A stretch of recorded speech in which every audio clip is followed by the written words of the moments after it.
I stood in my late wife Sarah's old sewing room, now converted into my home office, staring at the bank statement on my laptop screen.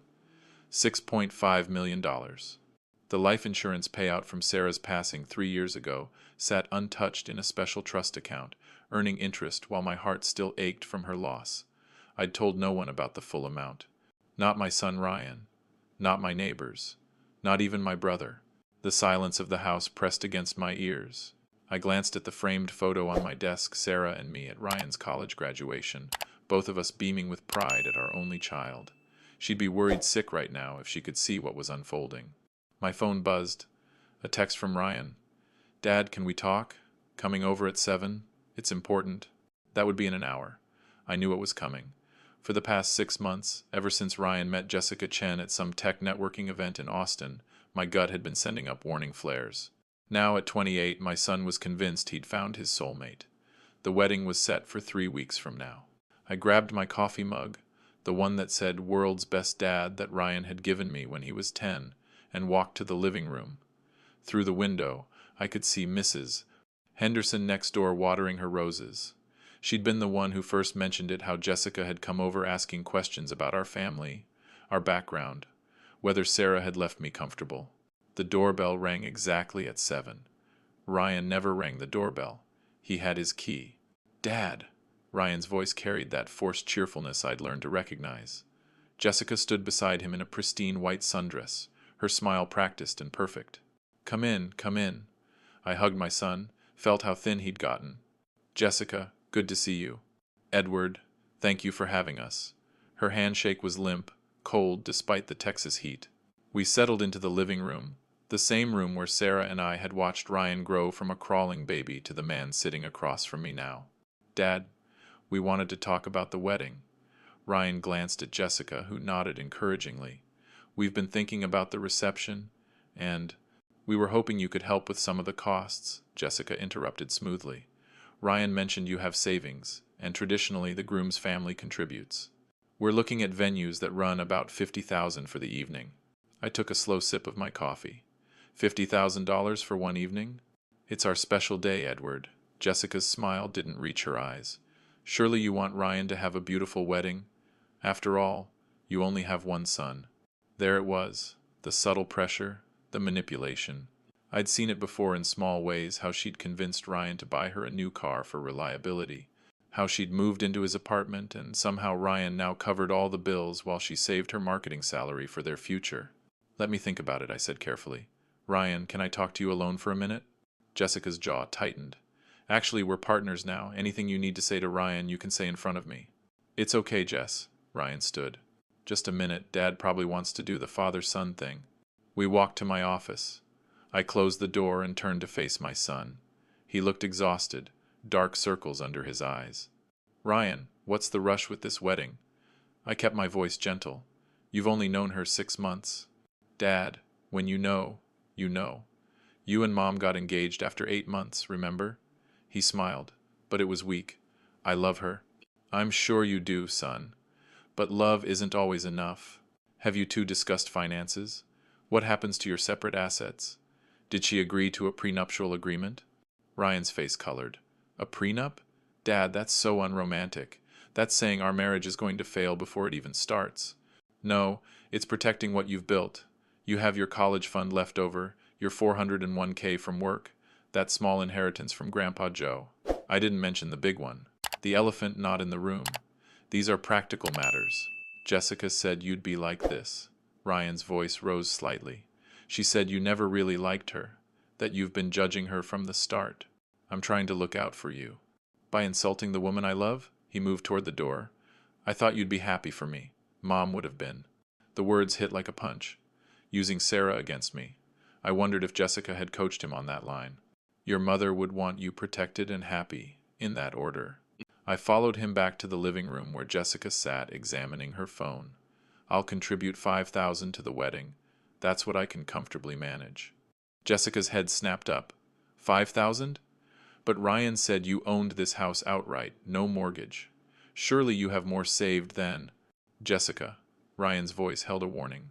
"I'm just saying, Edward, that it seems odd. A man your age, with a paid-off home in Austin, working as a senior engineer for 30 years at IBM before retirement. Her smile was sharp now. One would think you'd have substantial savings, especially after.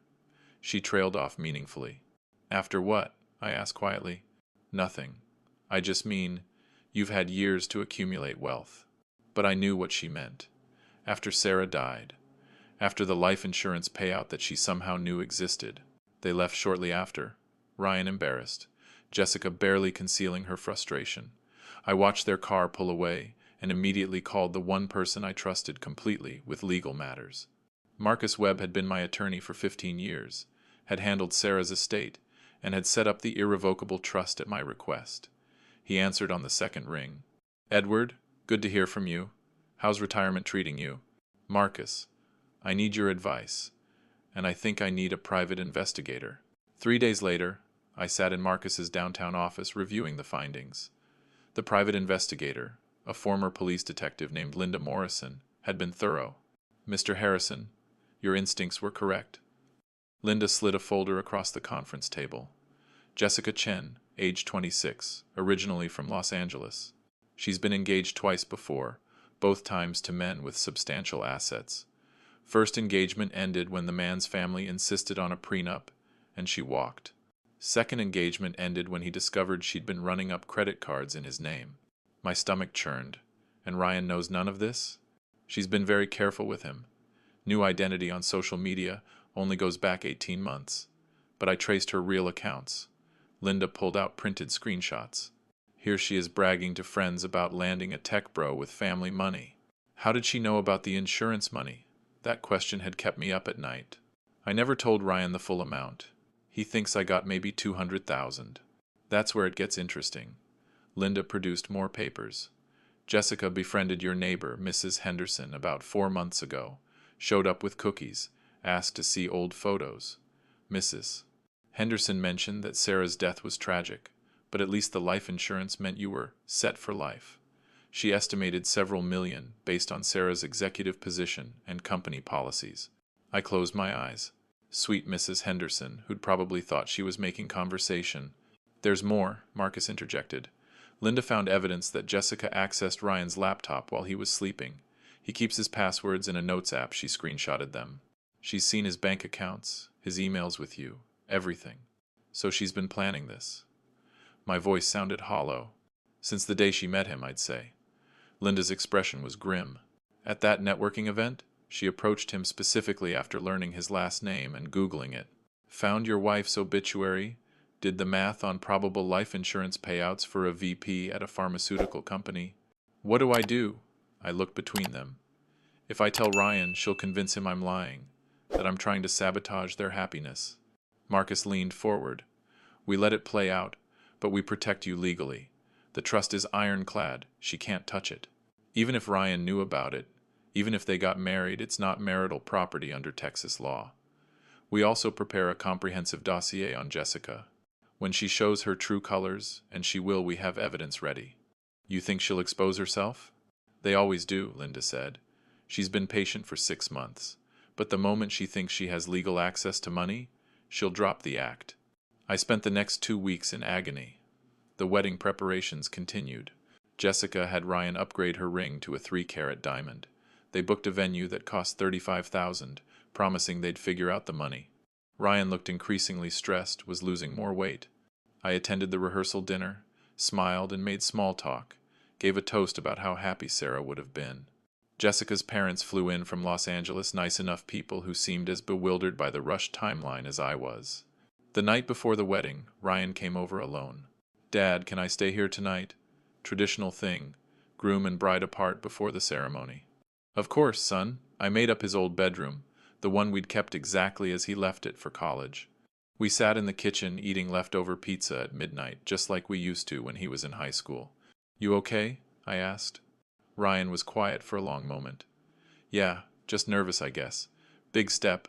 It's not too late to postpone. Give yourself more time to be sure. I am sure. But his voice wavered. Jessica's been stressed about money lately. Keeps mentioning your nest egg, asking why you won't help more with the wedding. I told her that's not who you are, that you've always been careful with money, but what? She said something weird last week.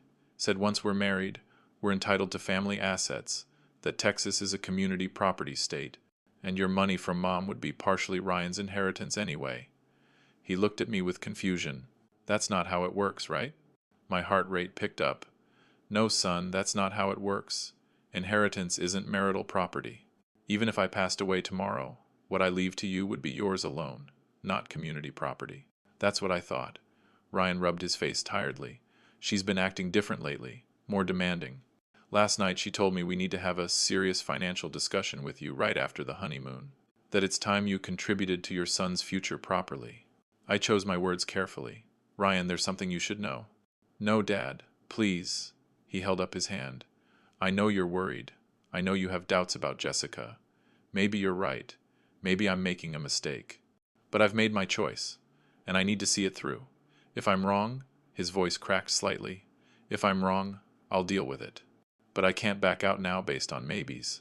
I hugged my son, this boy I'd raised with Sarah, this young man trying so hard to be confident in a decision his gut was probably questioning. The wedding was beautiful, I'll give Jessica that. She'd planned every detail, chose a stunning venue overlooking Lady Bird Lake, filled it with flowers that cost more than my first car. Ryan wore his grandfather's cufflinks, the ones Sarah had saved for this day. I walked down the aisle alone, sat in the front row where Sarah should have been beside me. During the ceremony, when the officiant said, "If anyone objects to this union," my throat tightened. But I stayed silent. Ryan was an adult. He had to learn some lessons the hard way. At the reception, Jessica was radiant, working the room, introducing Ryan as my husband, the software engineer with the amazing family. She made a point of hugging me during the father-son dance, whispering, "We're family now, Edward. Real family shares everything." They left for a week-long honeymoon in Cancun. Ryan texted me photos of them on the beach, at a fancy dinner, exploring Mayan ruins. He looked happy in the pictures. I prayed I was wrong about everything. I wasn't. 8 days after the wedding, my doorbell rang at 9 in the morning. Ryan and Jessica stood there, but Jessica was in front, and the woman I saw bore little resemblance to the sweet, patient girl from the past months. "We need to talk, Edward." She pushed past me into my living room.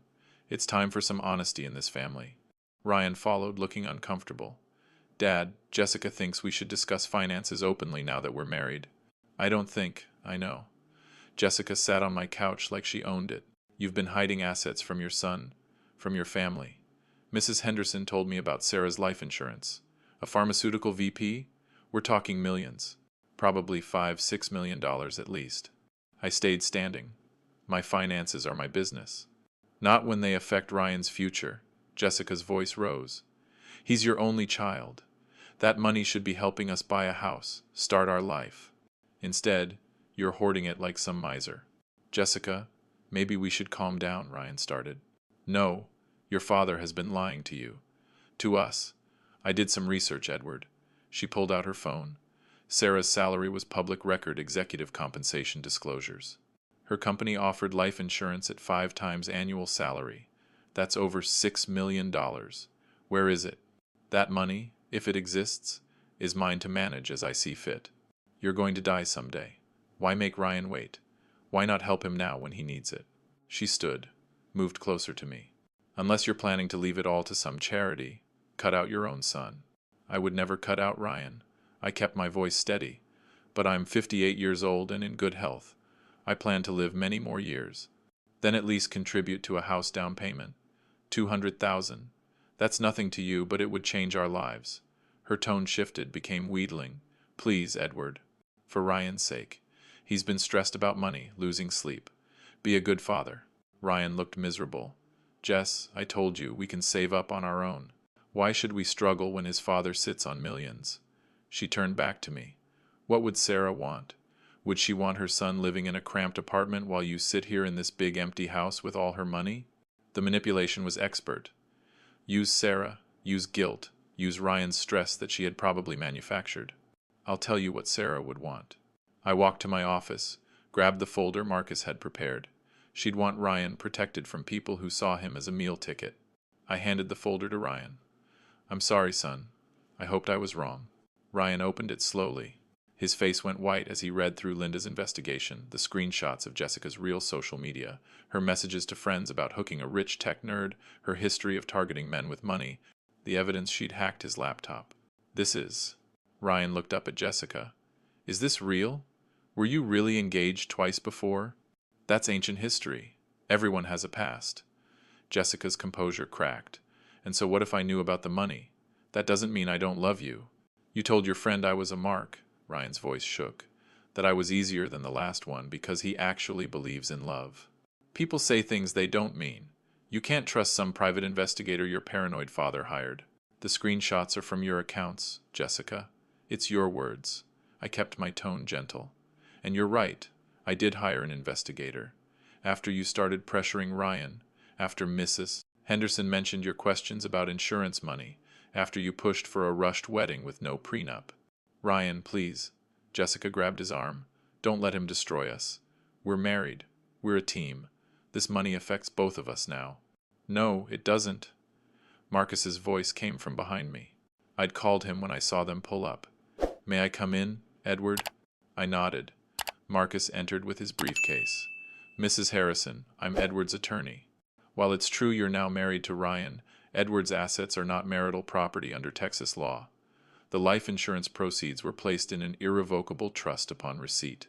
Ryan is the beneficiary, but the money cannot be accessed until Edward's death, and cannot be included in any divorce settlement should your marriage end. Divorce? We just got married. Jessica's face was red now. The prenuptial agreement you refused to sign would have made this clearer. But I want to be transparent now. Marcus opened his briefcase. Edward Harrison received a $6.5 million life insurance benefit in 2022. It's been in trust for 3 years. Untouchable. Even if Ryan knew about it, which he does, now it's not his to access. And certainly not yours. Jessica stared between us, her calculated composure completely gone. You set me up. This whole thing was a setup. No, I said quietly. You set yourself up. I just protected my son's inheritance and documented what you were really after. I have rights. Community property. Texas law says that property owned before marriage and inheritance remains separate property. Marcus's tone was professionally cool. You have rights to what you and Ryan build together going forward, but nothing from before the marriage and nothing from Edward's estate. Jessica turned to Ryan, tried one last manipulation. You're going to believe them over your own wife? Over the woman who loves you?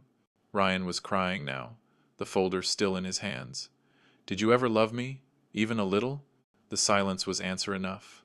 Get out. Ryan's voice was barely a whisper. Please, just get out. Ryan. Get out, he shouted it now. Get out or I'm calling the police. You lied to me. You used me. You. His voice broke. Just go. Jessica grabbed her purse, her mask of concern replaced with cold fury. Fine. But you'll hear from my lawyer. I'm entitled to nothing, Marcus said.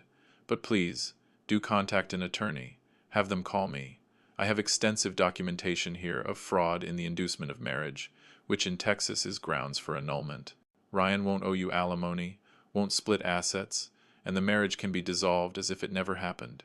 She left, slamming the door hard enough to rattle the windows. Ryan collapsed onto the couch, sobbing.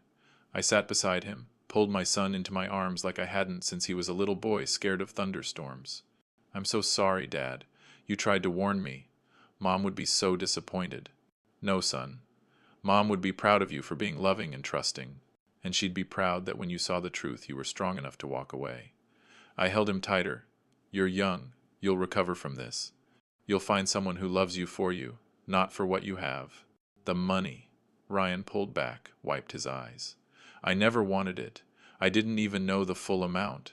If I'd known, I would have been more careful. That's exactly why I didn't tell you. Money changes things, changes how people see you. When the right person comes along, they'll love you for being Ryan Harrison, software engineer, decent man, my son. Not for being Ryan Harrison, future heir to millions. Marcus cleared his throat. I'll start the annulment paperwork tomorrow. Texas law allows it in cases of fraud. This will be over quickly. Over the next few weeks, the story came out in pieces. Jessica had been working as a marketing consultant, but actually had $80,000 in credit card debt. She'd been planning to use marital assets to pay it off. She'd already opened a joint bank account in their names without Ryan's knowledge, hoping to transfer money from the trust she assumed existed in a regular account. Mrs. Henderson came over crying, apologizing for mentioning the insurance money. I hugged her, told her it wasn't her fault that predators existed in the world. The annulment was granted in 6 weeks. Jessica contested it, but the evidence was overwhelming. The private investigator's findings, the screenshots, even testimony from Jessica's friend who she'd told about working on the long con. Ryan moved back in with me for a while, needed time to heal. We'd sit on the back porch in the evenings, drinking iced tea, talking about everything and nothing. "You know what I can't figure out?" Ryan said one night. "How you knew to protect the money before I even met her. How you knew to set up that trust 3 years ago." "I didn't know about Jessica specifically," I said. "But after your mother died, after I got that check, I thought about human nature. Money that size attracts attention, attracts the wrong kind of people sometimes. So I asked Marcus to lock it down tight. Not because I didn't trust you, but because I wanted to make sure that when you inherited it someday, it would be clean, clear, unencumbered by anyone's claims but yours." Ryan shook his head. "That's really smart, Dad. Your mother was the smart one. She's the one who told me, years ago, that life insurance should go in trust. That big money should be protected." I smiled at the memory. She said, "Edward, if something happens to me, you protect that money for Ryan's future. Don't let anyone sweet-talk you out of it. Don't let anyone guilt you. And don't give Ryan access until he's old enough to handle it wisely." "When did she tell you that?" "When we first bought the policy. When you were 10. She had a gift for seeing ahead, your mother." I looked up at the stars. "She'd be proud of how you handled this, son. The fact that you walked away the moment you saw the truth. That takes strength." 6 months later, Ryan moved into his own apartment again. Had started dating a teacher he'd met at a coffee shop who had no idea about family money and didn't care. They bonded over sci-fi novels and hiking trails. I kept the trust exactly as it was. Ryan would inherit when I died, or on his 40th birthday, whichever came first. By then, he'd be mature enough, established enough, to handle it wisely. Mrs. Henderson still brings me cookies, though she's more careful about chatting with strangers now. Marcus sends me quarterly trust statements, showing the growing balance. Linda Morrison became a friend. She stops by sometimes to check on how Ryan's doing. And me? I sit in my home office sometimes, looking at that photo of Sarah and me at Ryan's graduation, and I tell her thank you. Thank you for the wisdom to protect our son. Thank you for the life insurance that gave me options. Thank you for raising a boy who, despite being deceived and hurt, had the moral strength to choose truth over false comfort. The trust sits there, growing, waiting. 6.5 million becomes 6.8, becomes 7.1. Someday it'll be Ryan's. But for now, it's protection, it's peace of mind. It's the gift Sarah gave us from beyond the grave. And I thank God every day that I listened to my instincts, that I kept that secret, that I let Jessica show her true colors before it was too late to save my son. Some people call me paranoid. Some said I was wrong to hide assets from Ryan. But I've learned that real love sometimes means protecting people from themselves, from their trusting nature, from the predators who circle families like ours. I'd do it again in a heartbeat. And someday, when Ryan has children of his own, when he inherits that trust, I hope he'll remember this lesson. Money is a tool, a resource, a responsibility. But it's also a test of character, of relationships, of who really loves you versus who loves what you have. Sarah knew that. I learned it. And now Ryan knows it too. The hard way, yes. But he knows it. And that knowledge, that wisdom, is worth more than any dollar amount in any trust account. That's the real inheritance I'm leaving my son.